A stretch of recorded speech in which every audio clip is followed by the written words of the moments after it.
Ak sa stanete zákazníkom ZSE Drive, po registrácii vám bude poštou zaslaná aktívna nabíjacia karta a v prípade vyššieho nabíjacieho programu spolu s ňou aj kľúčenka ZSE Drive.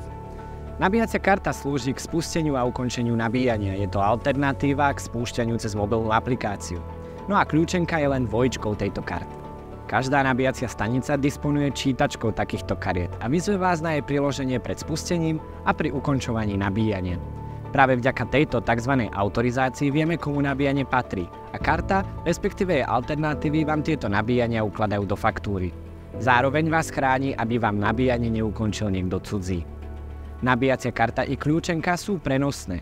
Môžete ich požičať komu chcete, nie sú zabezpečené žiadnym pinom, ale pamätajte, že faktúra za nabíjanie bude vaša a preto majte svoju kartu vždy pod kontrolou. Ak by došlo k strate, kontaktujte nás na našej zákazníckej linke a kartu vám hneď deaktivujeme a nahradíme novou.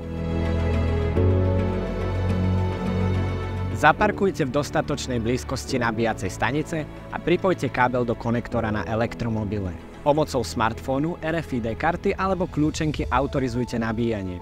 Počas nabíjania vidíte jeho priebeh a dodanú energiu na displeji nabíjacej stanice a v mobilnej aplikácii ZSE Drive. Po ukončení nabíjania odpojte nabíjací kábel od vozidla a odložte ho do nabíjacej stanice.